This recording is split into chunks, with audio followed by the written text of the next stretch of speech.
everybody, and welcome to Taking Control, the ADHD podcast on True Story FM. I'm Pete Wright, and I'm here with Nikki Kinzer. Hello, everyone. Hello, Pete Wright. Nikki, we're gonna do some more planning today. Yes. Yeah, we're gonna plan our days. I laugh because you're gonna ask me what to avoid. Yeah. And I have a really clear answer. Is it avoid talking to Pete because he will take you down a path and distract you in conversations that are inappropriate for a podcast? Like celebrity crushes? I'm just saying. If you got to have a thing not to talk to Pete about, it's celebrity crushes. That's right. But yeah, I can't wait to hear what your clear answer is about planning your day. We're continuing our conversation about planning and productivity. Last week, we talked about what to avoid when planning your week. How do you move the big rocks around on the board? And today, we're talking about how to actually fit them in on a given day and how do you stay on top of stuff so you don't burn out. You don't burn out, but you still get things done. Before we do that, head over to TakeControlADHD.com. Get to know us a little bit better. You can listen to the show right there on the website or subscribe to our mailing list, and we will send you an email with a new episode each week. Connect with us on Twitter or Facebook at Take Control ADHD. And if the show has ever touched you, help us out. Head over to patreon.com/the ADHD podcast and join our wonderful community of Patreon supporters. Patreon is listener-supported podcasting. So every dollar you contribute over there with your monthly donation goes back to us being able to do new things, which we are continuing to do. In fact, I think we have a meeting as we record this the day after tomorrow. And after that meeting, I think we're going to launch our next new thing. And I'm very excited about it because I think we're darn near close. So it's going to be really great. Thank you to everybody for your ongoing support and participation. Again, patreon.com/the ADHD podcast. If you were a patron at the Supreme level, you'd be watching this live stream right now. And that whole crack about celebrity crushes would make a lot more sense because I got 15 minutes of celebrity crush talk on the live stream today. So it's bananas. You just got it. You can't miss it. Patreon.com/the ADHD podcast. Thank you, everybody, for your support.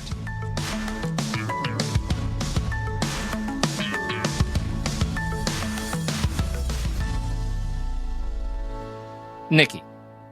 Yes. What do you avoid when planning your day? What do you avoid? You don't skip it. Oh. Feel like you're scolding me. I know. You can't avoid doing it.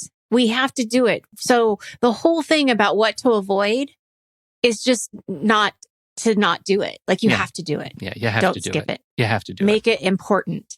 So shall we So the podcast is done now. The show's over. Yeah, it's pretty much over. I was thinking we could use at least the next 2 minutes and do a little visioning exercise. Maybe you could walk us through how you plan your day. Do you want to do that? What do you do? Well, what's your process?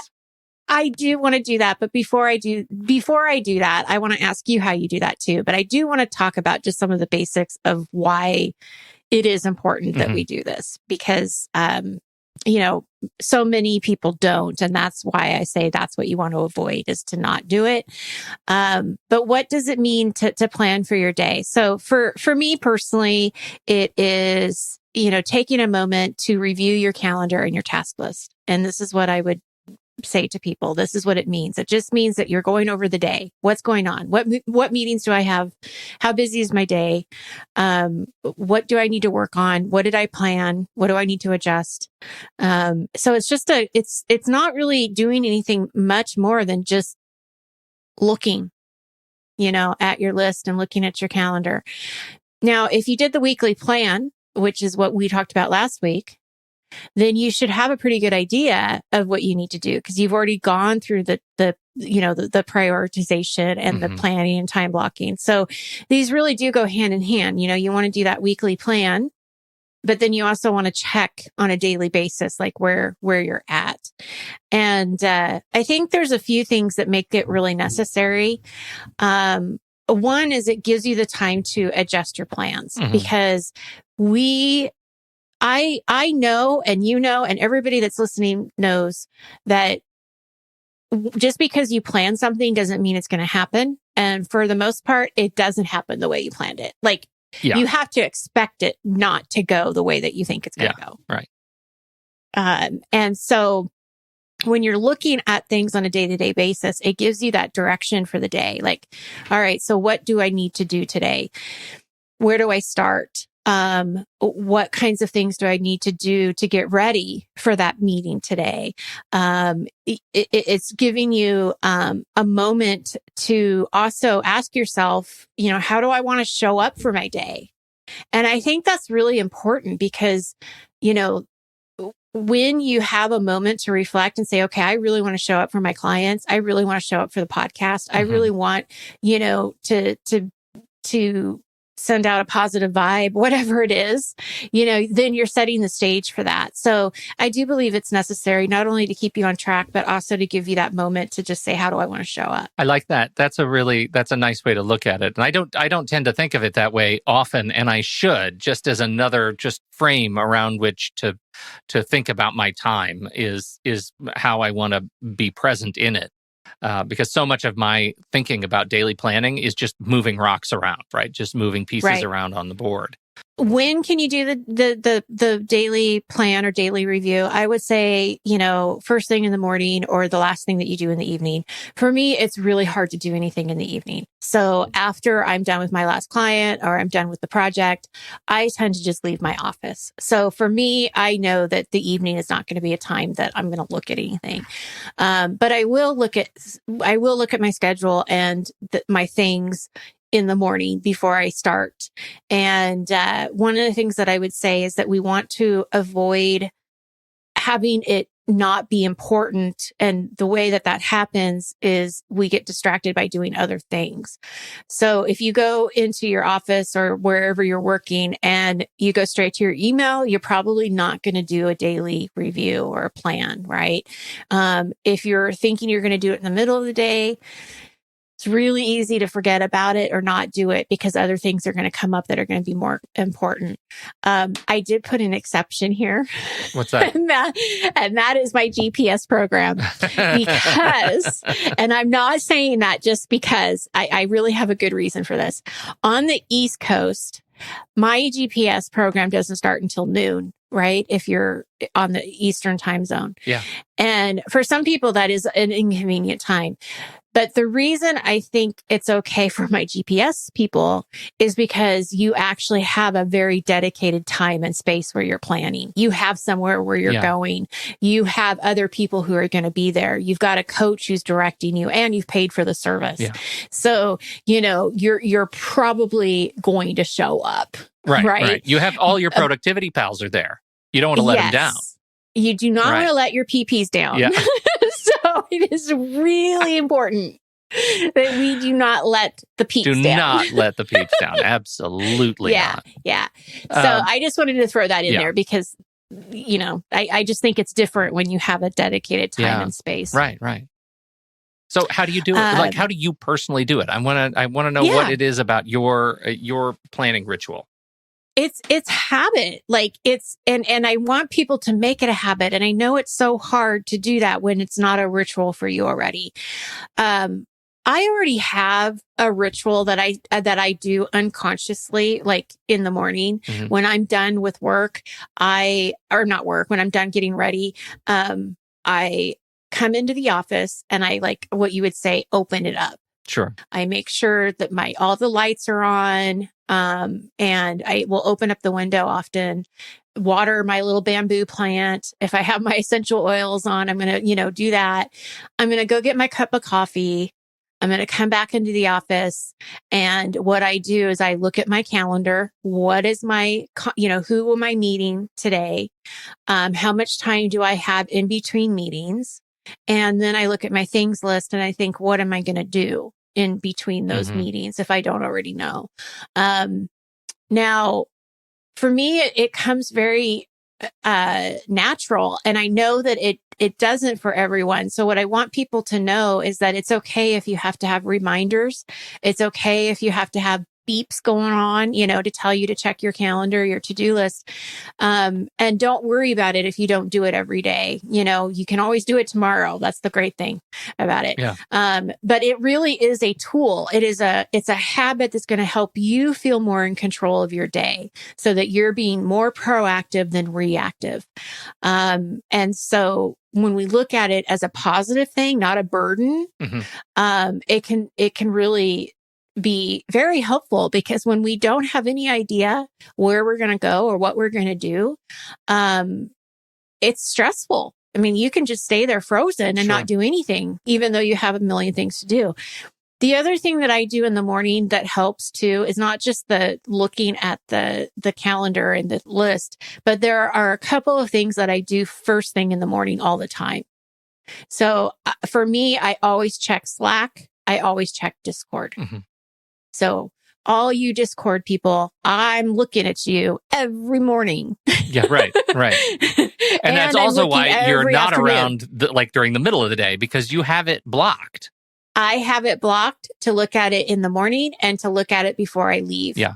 And I have that on my things as a reoccurring event. So when I come in the morning, I know I always look at Slack. I always look at Discord. I also have a list of clients that I'm going to check in with. So anybody that's worked with me, you are probably getting your check-in around 9:00 Pacific and around noon at Eastern time. And there's a reason for that, because that's when I do my check-ins. Nikki's looking at things now.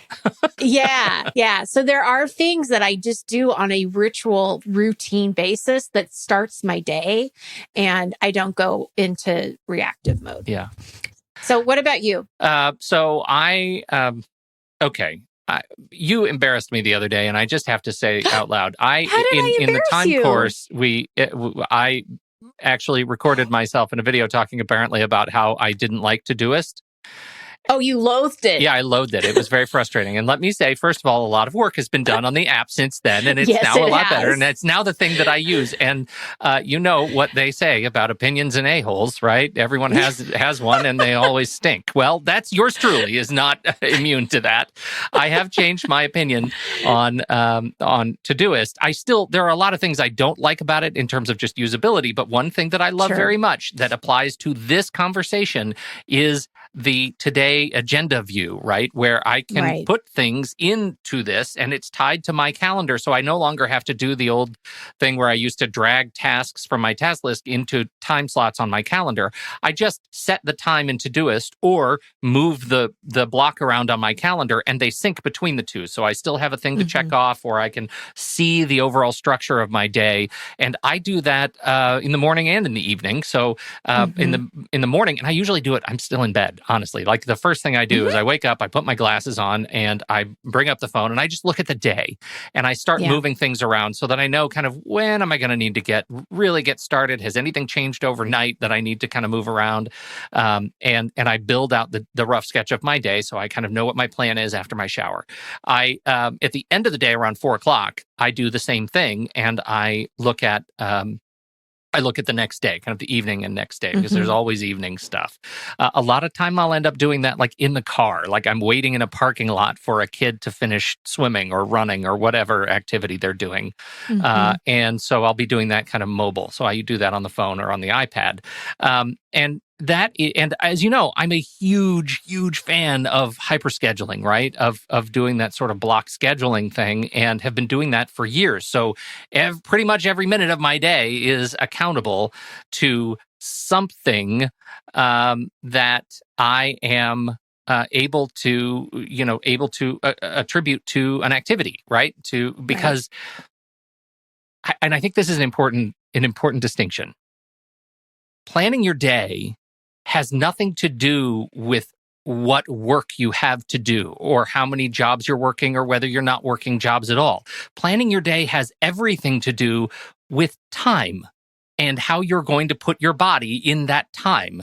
If anything you want to accomplish, right? Whether you're looking for a job or looking for a new job or working 3 jobs, all of those things have time associated with them, and planning your day will determine the degree to which you successfully finish your day with stress or without it. right? Right. And I think that's super important. It doesn't matter, like, and that's why early on in this podcast we talked about having about getting rid of this idea that you have a work calendar and a personal calendar. Yeah. That's a joke. That is horrible thing for the way my brain works, because time doesn't care if I'm at work or at home or sick or on the weekend. It doesn't care. Time is harsh mistress. So that's an important lesson, and it was an important lesson for me. And especially gives you, once you make that switch, it gives you more flexibility about when you're going to do things that are for the job and when you're going to do things that are for you. I think that's important. I think so too. I have one more rule. Oh, sure. Can I say one more rule? Please. This is another lesson that I think I learned probably the hard way. I'm sure I learned it the hard way. It's all about, I'm a big Calendly fan. You're a Calendly fan. I know you're a Calendly user too. We just upgraded our Calendly accounts for the team here, and now everybody has the Calendly Premium. And one of the things I was reflecting on over the weekend as I was thinking about this show is the default meeting duration when you go to Calendly to schedule time with any new user, right, or any new meeting appointment is usually an hour, right? Or, if you're judicious about it, a half hour, right? If you're conscientious about taking up somebody else's time when you request a meeting. And I know there are some things that require an hour to do. But most things don't. Most things require a half hour or less, or 15 minutes. And so, I try to think in smaller blocks, and this is the big lesson, build buffer time into the meeting itself. So in my Calendly, when you try to get an appointment with me, you don't get 15 minutes, you get 10 minutes for the shortest meeting. You don't get a half hour, you get 25 minutes. You don't get 60 minutes, you get 55 minutes, because that way I have buffer time between one meeting and the next. And I see what you're saying. You see what I'm saying? Okay. Because you will get it where people will schedule what is available, and suddenly you have no transition time. So I really recommend not thinking in terms of hours and half hours, but in terms of 25 minutes and 50 minutes, so that you have enough time for transition. Remember, we have ADHD. Transitions are naturally hard. Give yourself the time proactively to make those transitions intelligently. Oh, I agree. That's great. Absolutely. The only thing I want to add to lessons learned is, again, this is going back to what we talked about at the beginning. Your plan is not going to be set in stone. It is going to change, and it has to be adjustable, right? But with that being said, what I find so many times with clients is they feel bad, and they take on the shame and responsibility of, well, I had it planned that way and I didn't do it. I had it time blocked that way, but I didn't do it. I've tried it, but it doesn't work, or I get distracted or whatever. And there can be these little roadblocks that get in your way. But what I want people to do is not look at that with such judgment, but to look at it as more like curiosity. Like, let's be curious about that. If you really want to do this time blocking that Pete and I are talking about, let's figure out how you're doing it and what's getting in the way of doing it. Is it the wrong time? Is it the wrong task at the wrong time? Are you not giving yourself enough buffer time? But don't take it as something that is your fault. Like, this is something that's new and something that you haven't done before. You certainly have not mastered. And so it's one of those things you have to keep practicing and not give up on it. And that's the thing about the daily review and the weekly plan, is that we tend to think it's not as important, but it is. It is, because then it just gives you a little bit more guidance than just trying to jump in and not knowing where you're going. Huge. Yeah. But it's all about being adjusting too. Yeah. And you said earlier, remember, if you miss today, it doesn't mean the rest of your week has to fall apart. Try it again tomorrow. Or you need to have a new system. Right. Yeah. Right. Absolutely not. Well, thank you. Thank you, everybody, for hanging out with us, for downloading and listening to the show. We so appreciate your time and your attention. Don't forget, if you have something to contribute about the conversation, head over to the Show Talk channel in Discord, and you can join us right there by becoming a supporting member at the deluxe level. Patreon.com/the ADHD podcast. On behalf of Nikki Kinzer, I'm Pete Wright, and we'll see you right back here next week on Taking Control, the ADHD podcast.